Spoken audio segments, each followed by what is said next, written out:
Ողջույն հարգելի ընկերներ, ես ձեզ ողջունում եմ իմ Facebook-յան էջի ուղիղ եթերում, ուղիղ եթերը գուցե նաև YouTube-ում կտեղադրեմ, վաղուց բավական երկար ժամանակ այս ֆորմատով չենք հանդիպել, այսօր նման ֆորմատի հանդիպման և քննարկման անհրաժեշտություն առաջացավ, այն բանից հետո երբ ծանոթացա հայկական Շուշիում, օկուպացված Շուշիում տեղի ունեցող ֆորումի ժամանակ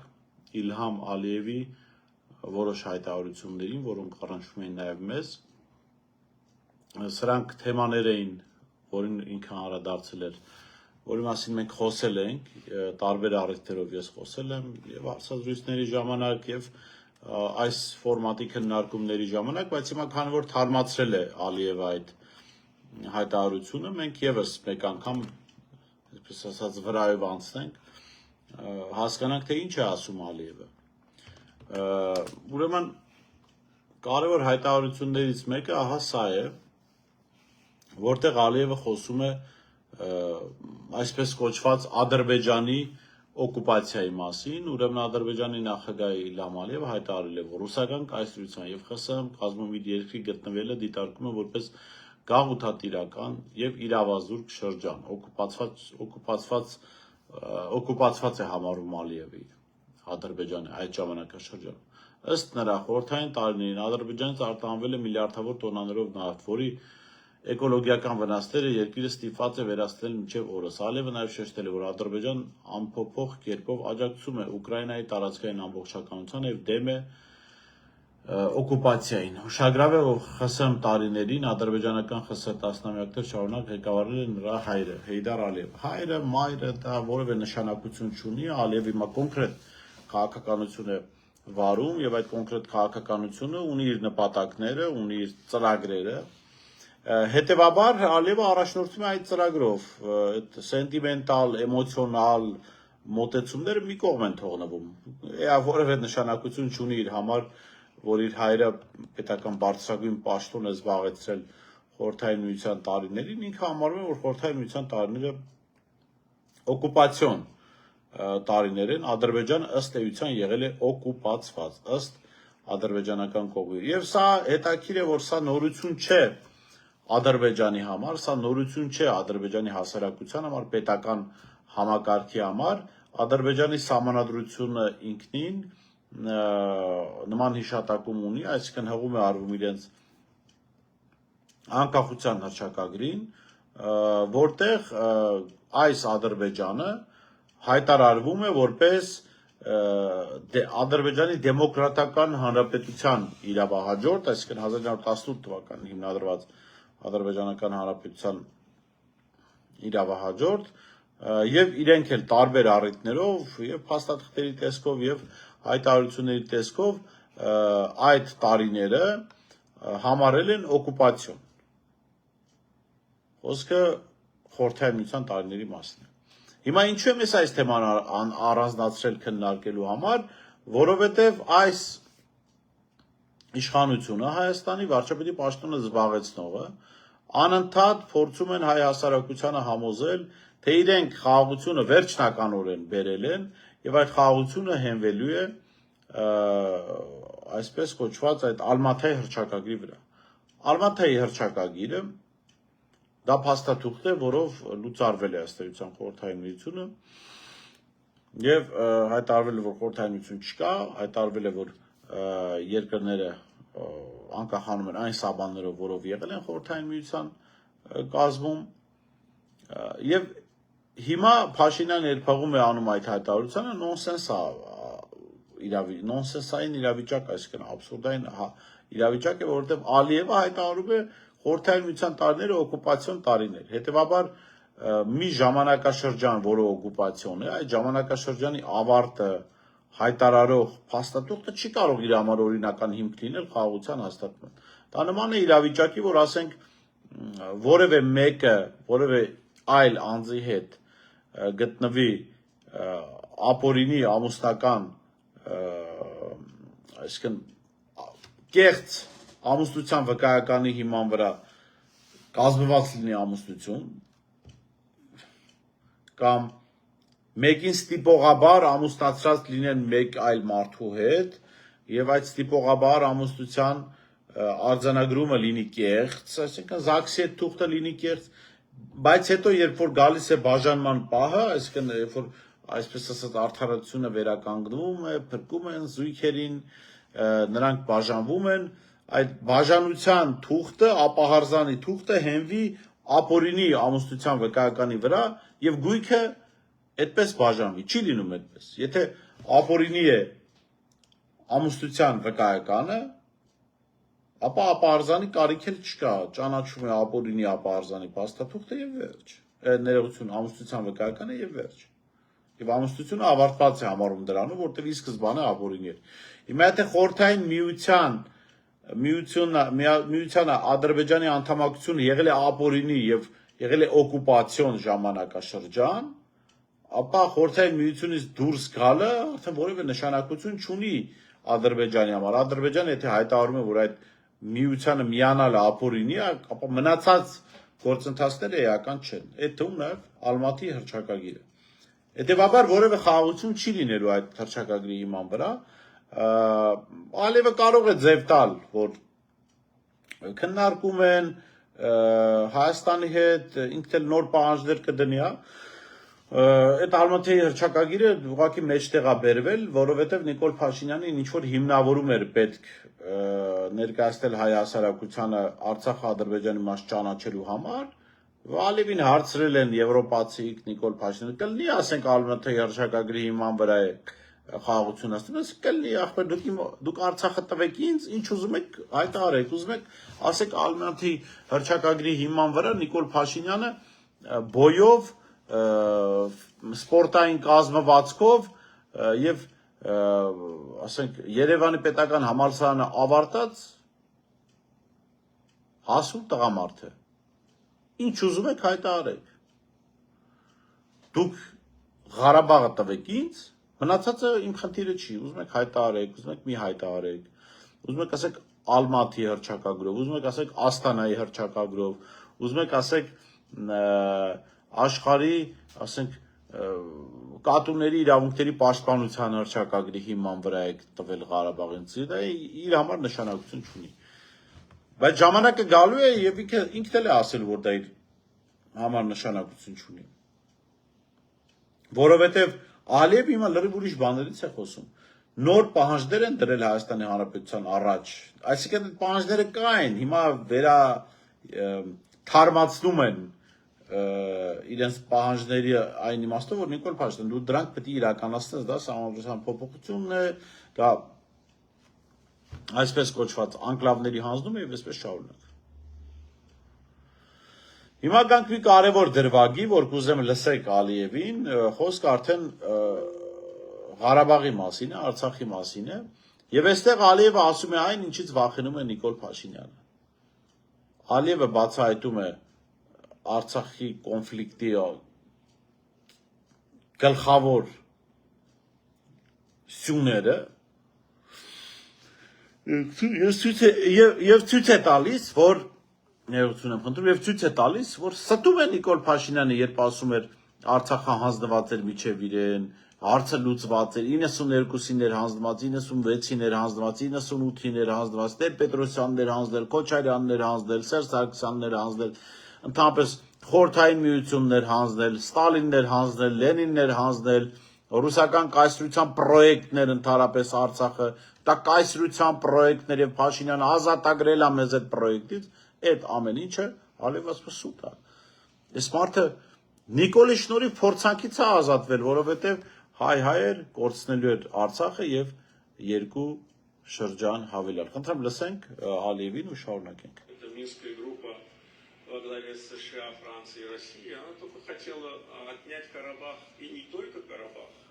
то есть не только вот те административные границы бывшей Нагорно-Карабахской автономной области,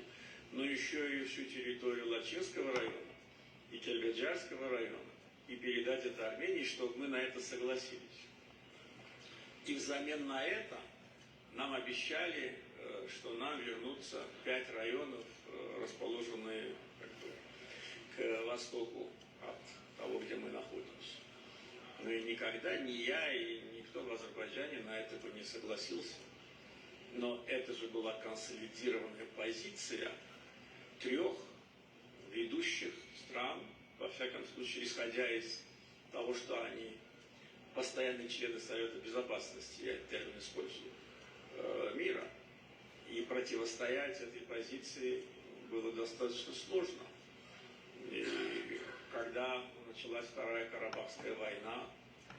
все они требовали немедленно остановиться. Пугали, угрожали, звонили, некоторые очень назойливо, некоторые менее. Но все хотели, чтобы мы остановились, чтобы все осталось как есть. И на каком-то этапе нам некоторые предлагали, ну вот хорошо, Физули освободили, но остановитесь. Нам приходилось использовать различные дипломатические механизмы. Я посылал нашего министра иностранных дел на многочисленные встречи и в Москву, и в Вашингтон, и в Европу. Была цель не допустить, чтобы Азербайджан восстановил свои территории. Но эта цель не была достигнута, потому что волю народа сломить невозможно. И невозможно победить народ, который стремится к независимости, к сохранению своей идентичности. Լսեցիք Ալիևին։ Իդեպ այն որ Նազոյլիվը ասում է նյարդայնացնող կերպով որ փորձում էին հրադադար հաստատել, խոսքը Ռուսաստանի Դաշնության եւ կոնկրետ ՌԴ նախագահ Վլադիմիր Պուտինի մասին է, ով մի քանի անգամ փորձել է կանգնեցնել պատերազմը, որպեսզի հնարավորություն տա Հայաստանին դուրս գալ այդ իրավիճակից։ Իսկ ով է օգնել Ալիևին այս գործում։ Ալիևը խոսում է, որ միայնակ է արել այս ամեն ինչը, ոչ, գլուխը պատին է տվել Ալիևը։ Ալիևը ոչինչ չէր կարող անել, եթե չլիներ Նիկոլ Փաշինյանը։ Նիկոլ Փաշինյանն է օգնել, որ պատերազմը չկանգնի։ Նիկոլ Փաշինյանն է ամեն բան արել, որ իրավիճակը անհուսալիորեն, անդառնալիորեն վատանա Հայաստանի ու Արցախի համար։ Լսեցիք չէ Ալիևին։ Ալիևը 18 թվականի դրությամբ մինչև 20 թվականը չի ունեցել իրավիճակ, որտեղ Արցախը իրենն էր։ Լավագույն դեպքում Մինսկի խմբի համանախագահների առաջարկով ինքը կարող էր ստանալ այդ 5 շրջանները, որոնք ի սկզբանե են, որոնք վերցված էին որպես բուֆերային գոտիներ, այո, ինչ որ փուլում դա պիտի վերադարձվեր։ Բայց Ալիևը դրանից մեծ ակնկալիք չի ունեցել։ Ալիևը դրանից մեծ ակնկալիք չի ունեցել։ Ասա է արել Նիկոլ Փաշինյանը, այս ծառայությունն է մատուցել Ալիևին եւ Ադրբեջանի Հանրապետությանը, եւ սա խոսք էր, որը վստահաբար Նիկոլ Փաշինյանը չէր ուզենա որ հրապարակվեր։ Ուղղակի ինքը Արցախի հարցով այնքան կարմիր գծեր է անցել, որ Ալիևի այս խոսքերը այս պահին շատ մեծ հետևանքներ չեն թողնի հասարակական, բայց վստահաբար մարդկանց գիտակցության մեջ էական բաներ են փոխվելու, էական դրվագներ են փոխվելու։ Մարդիկ տեսնում են, մարդիկ տեսան, մարդիկ լսում են, թե ինչպես է Ալիևը բացահայտում ճշմարտությունը, որ Արցախը ինքը կարողացել է օկուպացնել Նիկոլ Փաշինյանի շնորհիվ, որովհետև այն ինչ որ ասում է Նիկոլ Փաշինյանը, որ աշխարհը Արցախը ճանաչում էր Ադրբեջանի մաս, չի եղել նման բան, չի եղել նման բան։ Այդ ամեն ինչը հնարավոր է դարձել միայն Նիկոլ Փաշինյանի շնորհիվ, միայն եւ իր տերերը իհարկե ովքեր իրեն բերել են իշխանության։ Միջև Նիկոլ Փաշինյանի իշխանության բերելը չի եղել նման իրավիճակ, անգամ միջև պատերազմի ընթացքում էլ չի եղել այնպես, որ Ալիևը վստահ լինի, որ ամբողջ Արցախը իրենով կանի։ Հասկանում եք, սա շատ կարևոր դրվագ է, որին մենք պետք է ուշադրություն դարձնենք։ Այո, էլի եմ ասում, Արցախի թեման բավական բարդ թեմա է, հասարակության լայն զանգվածը այս պատերազմի տերորի տակ չի ուզում լսել այս քննարկումները, բայց պատմության համար սա շատ կարևոր է։ Այո, հիմա գուցե շատ բան չփոխվի, պատմության համար սա շատ կարևոր է։ Պատմության համար Ալիևի խոստովանությունը, Ալիևի բացահայտումը Փաշինյանի վախենալու երազ թվացող այս թեմաների մասին շատ կարևոր է։ Դրանք մեզ պետք են ճշմարտությունը հասկանալու համար։ Եվ հենց սա պիտի իմանալ, թե ինչ է արել Նիկոլ Փաշինյանը։ Մարդը աշխարհը պայմանավորվել էր իրար մեջ, աշխարհի հզոր պետություններն էին Ռուսաստան, Միացյալ Նահանգներ, Ֆրանսիա, իրար մեջ պայմանավորվել էին, որ լավագույն դեպքում Ադրբեջանը կարող է ստանալ 5 շրջան, իսկ Արցախը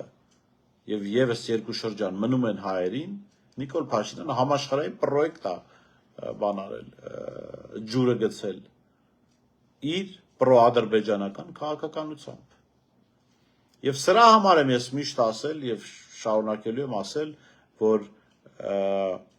Ադրբեջանին ամենամեծ ծառայություն մատուցած անձը Ալիևը չի, դա Նիկոլ Փաշինյանն է։ Եվ Ադրբեջանը, եթե իրականում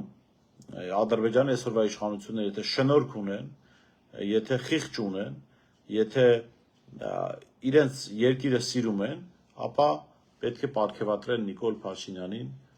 Ադրբեջանի ամենաբարձր պարգևներով, որովհետև նման ծառայություն մինչ այս պահ որևէ մեկ Ադրբեջանին չի մատուցել եւ վստահաբար ապագայում էլ չեն գտնելու այդպիսի մարդ, որ նման ծառայություն մատուցի։ Այսպես աշխարհի գլխավոր խաղացողները եղել են այն օրակարգի կողմը, որը եղել է պրոհայկական։ Փաշինյանը ուղղակի ոչնչացրել է այդ օրակարգը։ Այդ հայկական օրակարգը դարձնելով ադրբեջանական օրակարգ։ Եվ հասել ենք նրան մենք այսօր շաբաթներ առաջ տեղ ունեցավ միջադեպով նաև այդ Արցախի դրոշի հետ կապված, որ Արցախի խնդիրը, որը հայ-ադրբեջանական կոնֆլիկտ էր, դարձել է արդեն ներհայկական կոնֆլիկտ։ Հայերը հայերի հետ են կռվում, թե Արցախի դրոշը ով կդնի Ֆրանսիայի հրապարակում կամ ով կհանի Ֆրանսիայի հրապարակից։ Արդեն խոսքը տարածքների մասին չի, խոսքը հայերի Արցախում ապրելու մասին չի, խոսքը այն մասին է Երևանում կլինի, ես չեմ ասում դա ճիշտ է, սխալ է, այս պայն էլ եկեք կողմ չբռնենք, էլ գանք նրան, որ Փաշինյանը ասել է նրան, որ Արցախը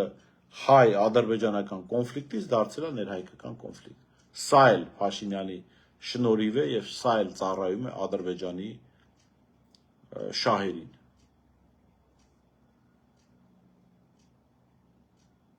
Որտեղ Փաշինյանի շնորհիվ կենսունակ պետական ինստիտուտներ ունեցող Արցախը ասել է նրան, որ Երևանում ունեն մի շենք, որը դատարանով խլել են իրենցից եւ որտեղ անգամ չեն կարողանում որոշել, ով կդառնա ազգային ժողովի նախագահ։ Ազգային ժողով, որը չունի շենք, չունի տարածք, չունի պետականություն արդեն։ Բայց կային падգամավորներ, որոնք ընտրվեցին 20 թվականին։